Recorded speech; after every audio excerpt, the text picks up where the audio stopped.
right, so I gotta ask you. Yes. How did you get the name DJ Effect?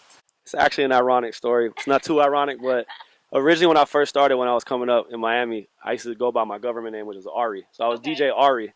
And then right after like the first year I started like dabbling into the scene, Irie came out. Who's like, and that's like my brother. He's like my mentor from day one. And I didn't know him at the time, but I was like, Ari and Irie, that just sounds way too alike. I said, I got to figure out something. I got to change my name because it's gonna be really easy to be, confused with. So I was like, you know what? I want to go in the dictionary, find something with the initial A that kind of represents me. And when I saw the definition of effect, I was like, you know what? I like that. Now looking back at it, I think the name, I probably would have picked something different. But now looking at it, starting from that point from now, I'm actually glad that I have that name because I think it best represents what I do. No, it's like a good vibe. Yeah. So you are raised in Miami? Yeah. Born in Miami? Born and raised in Miami. 305 native? 305 to the day I die. So, I mean, obviously all the clubs, like I know in the mid-90s, South Beach was like on another level with the hip-hop scene. I know you're open format. Yeah. So was hip-hop like your first love? Was that something that drove you to get into this? You know what's crazy? I'm from Miami, and when I was coming up, you know what I'm saying, like probably late 90s, early 2000s, because I'm, a little bit younger than the early 90s part of it or whatever, but I was really influenced by Miami booty shaking music, like Two Live Crew, Uncle Al, because that's what kind of drove our rhythm section in Miami was the Miami booty shake scene. And I fell in love with hip-hop the first time I got to hear it when DJ Laz was spinning on the 10 o'clock street party on Power 96. It was the first time I actually, sad to say this because I wasn't educated enough because, there was not social media then and all these different platforms. So for me, I had to get educated by the radio. There wasn't blogs and like all these different things in like 2001, 2002. So I used to listen to the 1030 Street Party. That was the first time I heard Tribe Called Quest. It was actually the first time I heard Mary J. Blige. Like being from Miami, if you did not listen to the 10 o'clock street party, you did not listen to any of the big mix shows, there was really no other ways to know about music. You know what I'm saying? So but the first time I heard Real Love from Mary J. Blige, I was like, yo, I like this. I could spin this. And for me, coming up, being a DJ that always used to sit in my room and scratch all day, it was hard to scratch and mix to all booty shaking music. So once I heard that, type of music, I was like, that's it. That's when I fell in love with hip hop. You know what I'm saying? So what made you think, I'm not just going to stick with hip hop. I want to do everything. So basically what it was is that, I got ADD, like to the highest level. Like I'll be talking about one thing and you'll probably see in this interview, I'll probably switch subjects and bounce back and forth just because so that's kind of what happened with the music. So I would play hip hop and then I would be like, oh, I'm tired of hip hop, boom. And then go to booty music. And then growing up in my household, like my dad is Israeli, my mother's American, and my sister is 5 years older than me. So like I would hear my sister listening to like Nirvana, Green Day, yeah, or Smashing Pumpkins, but then my dad would be listening to Israeli music, and then my mom would be listening to like Saturday Night Fever, like John Travolta.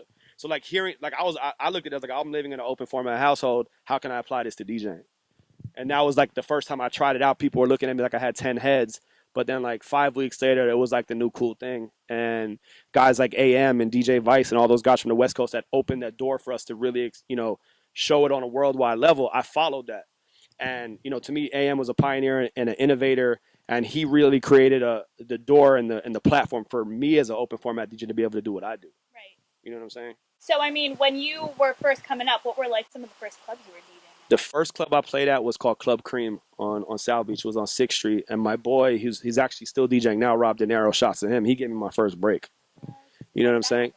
Well, it was kind of ironic because when I first started DJing, one of the things that I kind of left out, I got into DJing because I had a bone cyst on my femur. So I was actually handicapped for 2 years. I was in a wheelchair. Yeah, I got into music from an unexpected, best thing that ever happened to me type of experience. Right. I started feeling a lot of pain in my leg. I was a very mediocre athlete, not good at all, and I'll man up to that. You know what I'm saying? So I started feeling like, pain in my leg and went to the doctor. My mom took me to the doctor. And I had like a bone cyst in my leg, and he was like, you can't do anything. You can't, we don't want you walking on your leg until you do surgery. Your bones are really fragile. And, I got mad depressed because it was like at 12, 13 years old is when I started DJing, and that's right when it happened. So I dealt with that for 2 years. So my like motive of therapy was sitting in my room and just practicing all day. So that by the time like I was 15, which is actually the first time that I got to play at a club, and I had a fake ID saying I was 18, you know what I'm saying, was me going out to South Beach every Wednesday because that's where all the record promoters met up to give all the DJs records. So I used to be out there every week begging, like, yo, can I get some free records? Can I get some free records? And everybody was like, man, you're a kid. Like, what are you doing? You know what I'm saying? Like, so certain guys like Doc Fresh, who passed away, and my boy Edwin Forbes and Juan Galant. These were all these big record promoters back in the day. They all said now to this day that they saw something in me back then. So that whenever they would have like an extra record, they would always give me records. So I started building up my record collection, and right in front of where the record, where we gave the records out, was a club called Cream. And I always used to see the owner outside. I'm like, yo, man, let me play at your club. I'll play for free. Let me, I'll do whatever. Let me play. So he was like, man, you're a kid. He's like, I promise you, man, when you're old enough, I'm going to give you a shot. It wasn't about like a month or two later where another DJ didn't show up to a gig on a Wednesday night. And the dude, Rob, who's also a DJ, he was like, you know what? I'm going to give you a shot. And I was like, what do you mean? So he was like, you want to play? Go get your records. I'm like, damn, I got school tomorrow. I'm like, how am I going to do this? You know what I'm saying? So I called up my parents. I was like, can you please bring me my records? They were like, what do you mean bring your records? I begged. My parents came down. They brought me the records. They stayed in the car while I DJ'd. I did my set, and Rob was like, yo, man, you're phenomenal. He's like, I know you can't work. I know you can't work during the week because you got school, but I'm gonna book you here every single week. So I started playing there I don't remember if it was a Friday or Saturday night, but I got my first residency. From that, I was like the new kid in town. You know what I'm saying? So then everybody on 6th Street, there was like 10 clubs. And they started booking me at all the different clubs. So by the time I got to like 9th grade, or I think it might have been maybe going into 10th grade, I was pretty much playing everywhere.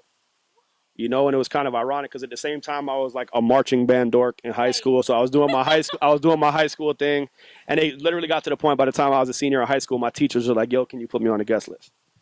Like that type of stuff. Because I was the first DJ to play at Level, which is now Icon, which used to be Mansion. Okay, yeah. And I played through the transition of every single one of those nightclubs. You know what I'm saying? So I've been around for a long time.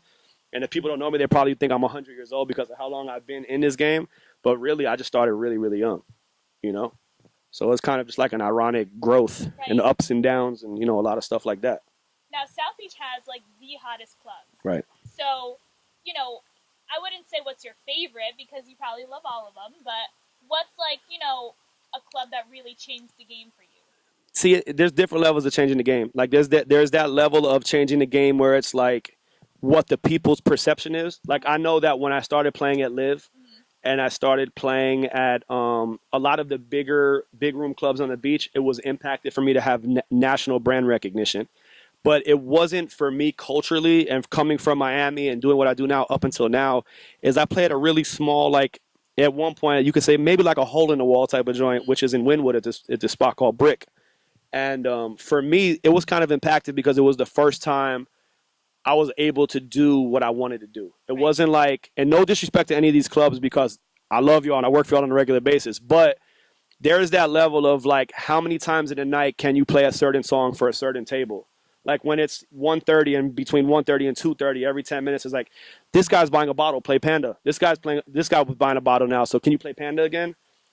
It's cool. Like I have no problem doing it. And there to me, there's different types of clubs. Like South Beach to me is like a stage show in Las Vegas. You go there for the theatrics. It's not always about just the DJ. It's about the lights. It's about the bottles popping and the sparklers. And then there is that culture thing where it's not about the bottles. It's not about what name brand you're wearing. It's just about the music and it's about the vibe. And for me, being a real music person that plays instruments, that produces music, sometimes you just want to do something that is for strictly just the people and not always exactly just making money. Right. You know what I'm saying? Because keeping it real, like I make more money doing the theatric nightclubs, like but for me, like if I won the lottery tomorrow, I would still do certain parties for the culture. You know what I'm saying? And I'm just very big on that.